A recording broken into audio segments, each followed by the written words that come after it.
Good morning, Bitcoiners, and welcome back to another edition of your economic calendar with the information you need to start the week off right in Bitcoin. As always, I'm your host, Mauricio Di Bartolomeo here at Ledn. And wow, what a week this is shaping out to be, and it's only Tuesday. This morning, we got a lower than expected CPI or inflation reading out of the US, and markets seem to be celebrating for now. Later this week, we get interest rate decisions from the Federal Reserve in the US, the European Central Bank, the Bank of England, and the Swiss National Bank. All those details will be included in today's video. We're also going to talk about how these high interest rates are impacting Bitcoin markets and what we can expect for 2023.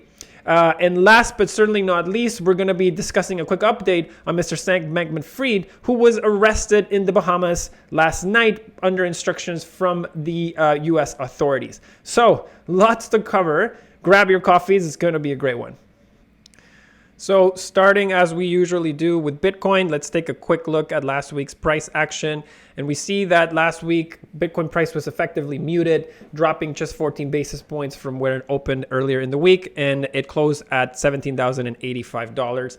Now, this morning, we are seeing Bitcoin rally by north of 3% at the moment, trading at 17,733. And we're also seeing rallies in the S&P 500 and the NASDAQ. And those are all on the back of that lower than expected inflation reading in the United States this morning, which we'll get into in a second. Going back to our analysis for today, as we covered in the headlines, central banks around the world will be very busy this week with announcements from the Federal Reserve, the European Central Bank, the Bank of England, and the Swiss National Bank, all announcing interest rate decisions this week. We also saw the Bank of Canada announce that a 50 basis points interest rate hike last week, which basically kicked off this wave of central bank meetings and basically increases that are going to be seen across the board for interest rates. Now, in this week's dispatch, we're going to focus on a couple of things. This is why I have the chart here on the screen for the hike cycles. We'll get into that in a second. And this week's dispatch, we're going to focus on one, what investors could expect from this week's announcements in terms of interest rates from central banks across the board, namely the United States Federal Reserve. And number two, we're going to look at how these high interest rates have been impacting Bitcoin markets, which can give us some clues as to what we can expect into next year, where rates are expected to remain high. Now, before we dive into investor positioning going into this meeting, let's put this current interest rate hike cycle in context by comparing it to the others. So the chart you have on your screen right now compares the previous interest rate hikes from the Fed throughout history to this current one, which is this yellow line right here. Now, as you can see from the chart, this is the most aggressive hiking cycle that the Federal Reserve has ever embarked on, and it has cooled off many parts of the economy. In particular, it has impacted capital markets and equities, as we've seen. Real estate has come to a standstill, as we've been covering. Crypto markets have been basically taking a hit, and even used cars have come down quite significantly in terms of price. Let's not even talk about energy and fuel prices, because that's also come down significantly. Now, although several analysts believe that the Fed has raised rates too much already, that's not the entire picture, and that's what we're going to spend some time looking at. Now, perhaps the data point that best highlights the Fed's challenge is the comparison between job openings and the number of unemployed people in the US. In other words, interest rates have been cooling off a lot of things, but they have not been cooling off the US labor market. This chart that you have on your screen here shows the number of unemployed people per every job opening in the United States. So as you can see from the chart, the labor market in the US is more imbalanced than it has ever been in 2 decades. And there are now almost 2 jobs for every unemployed person in the United States. There's basically 0.52% unemployed people per every job opening. And what's more interesting is that if you go back to a year ago, which is November of last year, there are more job openings per unemployed people now than there were a year ago. And this is the year where the Fed has basically been bringing up rates relentlessly. And so, as we can see, it hasn't really done much in order to reduce that tightness in the US labor market. This balance that we're seeing, or this imbalance, is incredibly tight. And many Fed officials have already said that until there's more pain or slack in the unemployment market, inflation could remain high. Again, if you have immense certainty that you're going to have a job or find a new one, you're going to spend with that same level of certainty. And this is why in the past, whenever inflation has come down dramatically in the US, it's also been met with a big rise in unemployment, which is what some Fed officials are saying is absolutely necessary to get inflation down to the levels that they want to see, historically between 2 and 3%. Now, the tightness in the labor market, among other factors, is one of the reasons that inflation has remained reluctantly high in the United States. We just got data for November inflation in the United States, and it came in much lower than expected. In terms of year over year, the expectation was for a 7.3% increase, but we only got 7.1% increase. And in terms of month over month, the expectation was for 0.3%. We got 0.1%. So inflation is clearly trending in the right direction, in the direction that the Fed wants to see. But it's still at 7.1%, which is a very, very high number. And it's very far apart from the 2 to 3% that the Fed has as a target. Now, another big question we got going into tomorrow's meeting is how are investors positioning themselves for this upcoming Fed decision? Now, looking at the CME Fed Watch tool, we can get some insights as to how investors are positioning themselves going into this meeting and the future meetings for the year ahead. So as we can see here from the CME Fed Watch tool, over almost 80% of investors believe that we'll get a 50 basis points interest rate hike tomorrow, which will bring interest rates to 4.5% from the current 4%. Now, based on Powell's most recent speech, it would not be surprising for him to accompany the decision to raise interest rates by only 50 basis points with some choice words for markets. The last thing he and the Fed are looking for is a year-end rally in asset prices. He may suggest that more rate increases might be necessary in the new year, and he could also hint or say something like rates can and will remain high until the job is done.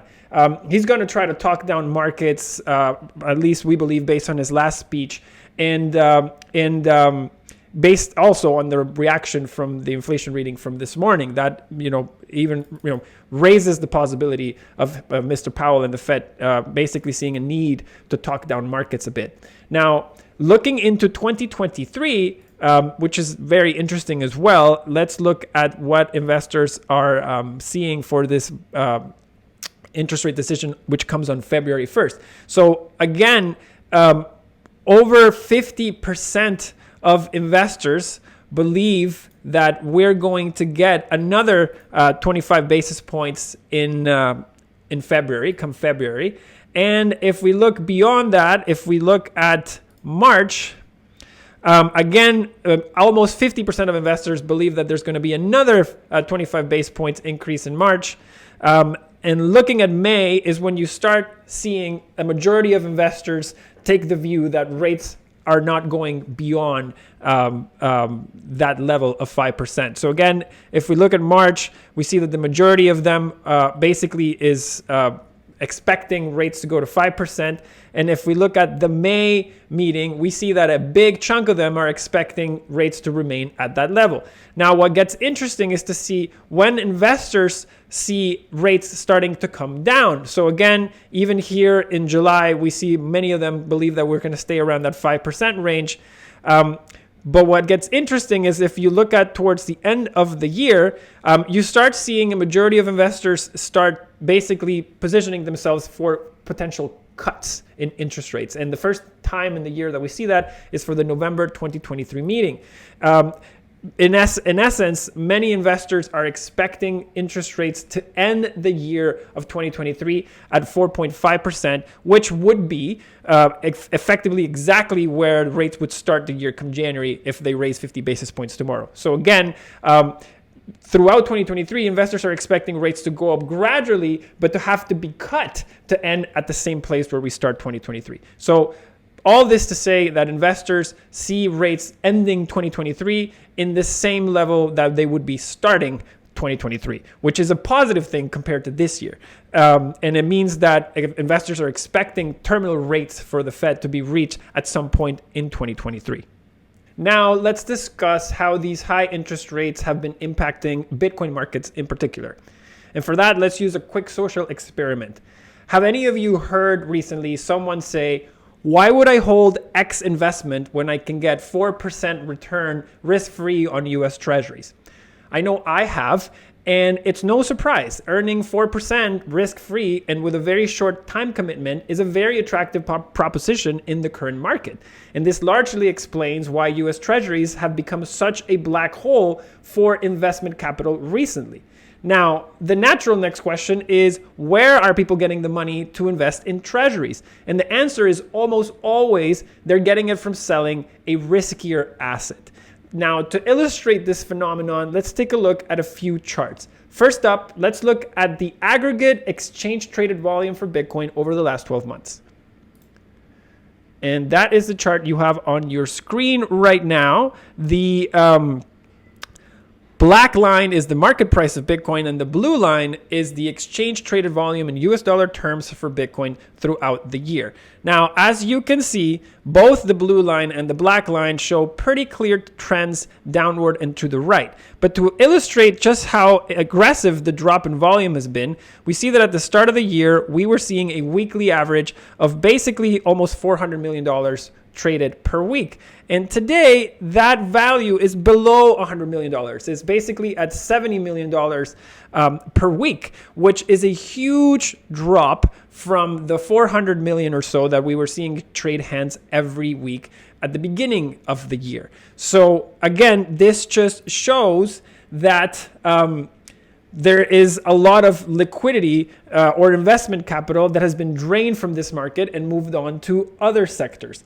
Again, both of these are at 12-month lows. Both the total volume exchange traded and also Bitcoin price is very close to a 12-month low. The volume is certainly at a 12-month low. Now, to complement this view, let's take a look at more data on who has been buying US Treasuries. And for that, we're going to come up with our second chart, courtesy of Joseph Wang, Fed Guy on Twitter. Now, no surprise, as you can see from this chart, households, which includes hedge funds in this figure, have bought a lot of treasuries over the last quarter. This is data from Q3. They have bought almost twice as many treasuries as have been sold by the Federal Reserve in the same period. Just again, to be precise, it's a really large amount of treasuries that have been bought by households that include hedge funds in this number. Now, the next question, or your natural next question, might be, well, but the number also includes hedge funds. How do we make sure that it wasn't hedge funds and that it was actual households? Well, as pointed out by Joseph Wang as well, who is an ex-Fed member, hedge funds usually fund their purchases through the reverse repo facility. And if we look at this facility, and we look at what it did for the third quarter of the year, we see that this facility remained flat during that same period. So it's fair to assume that households and international investors, again, going back to the chart, look at how much foreign investors have been buying up from treasuries. This data basically supports the concept that it's been households, both US and foreign, that have been buying a disproportionate amount of treasuries over the last little bit. Now, another way that high rates are impacting Bitcoin and asset prices in general is mortgages. Let's flip the camera here for a second. So many of you have heard that, or might have heard friends that say that they are paying down their mortgages or lines of credit because of the monthly interest rates costs have become astronomical. Many times, again, people have to sell other assets to come up with this capital, which drains liquidity from other markets to pay down this mortgage debt.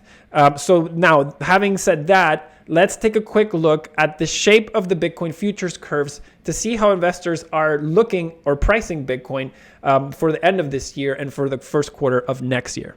Now, to close out this section, we wanted to highlight the Bitcoin futures curves for some select exchanges. And here they are on your screen right now. So as you can see, the decisions are pretty split in terms of how they're pricing Bitcoin into the new year. We see here that on exchanges like Kraken and Binance, the future prices for Bitcoin for both December and for March are trading higher than the current spot price.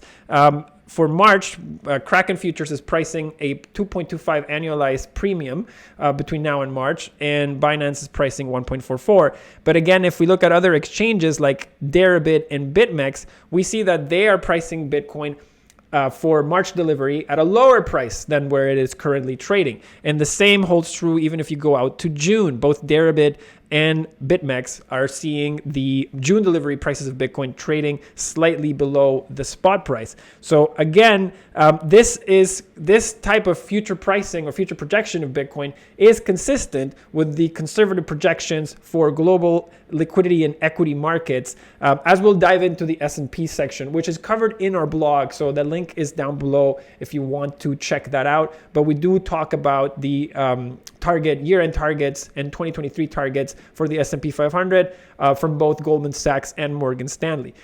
So we'll cover those briefly in our What's Ahead section. Now, as always, we wrap up with a summary of what you can expect for the week. And as we covered above, the week ahead will be pretty huge in terms of data and market activity. This morning, we got the inflation reading for the US for November, and we're seeing markets react to that positively. Tomorrow, we get another interest rate decision from the Federal Reserve. It looks like 80% of investors are expecting 50 basis points to be announced tomorrow, but we'll see what Mr. Powell says given today's reaction to the CPI print. Now, in other news, last night, the Royal Bahamian Police arrested Mr. Sam Bankman-Fried under instructions from the United States. And here is the article from the Times on that announcement. Now, as you've probably heard by now, the prosecutors from the Southern District of New York confirmed that Mr. Bankman-Fried has been charged and that the indictment would be unsealed today. So watch out for a lot of headlines. There's also a testimony from Mr. John Ray, the current CEO of FTX. That is likely going to make headlines as well. And the New York Times last night reported that the charges being laid on Mr. Fried include wire fraud conspiracy, securities fraud conspiracy, and money laundering, among others. Now, this comes after allegedly Mr. Bankman-Fried had refused to appear in a Congress hearing, and it happened actually moments after the current FTX CEO, John Ray, made some damning statements, and he's making some more of those statements in his congressional hearing today. Among the comments he made was that he said FTX US was not operated as an independent entity and that there were millions in loans extended to company insiders, that and many more damning comments, which again will probably all surface today given his testimony. And as if the week was not eventful enough, we got this continuation of the FTX saga, and that will likely continue to grab headlines. Now, here is a summary of the events and data that could move markets in the week ahead. As we mentioned this morning, we got the inflation reading out of the US, so that is moving markets already. Tomorrow, Wednesday at 2 p.m., we get an interest rate decision from the Federal Reserve, and at 2:30, we get the press conference from Mr. Jerome Powell. Again, the expectation here is for a 50 basis points increase. And as we mentioned, Mr. Powell will likely have some choice words for markets, as he will likely try to avoid markets rallying further to end the year. On Thursday, another big day for central banks, we get interest rate decisions from the Swiss National Bank, the European Central Bank, and the Bank of England. And we also get another read of U.S. unemployment with initial and continuing claims. And that is it for the week, as if that wasn't enough. If you enjoyed the show, if you liked it, if you learned something, I welcome you to like it, share it, subscribe, share it with your friends. And if you don't yet have a Ledn account, I welcome you to check out Ledn.io. And as always, please feel free to drop in your comments in the comments section, and we'll address your questions in our next issue. Thank you very much, everybody. Have a wonderful week, and see you next week. Los quiero mucho.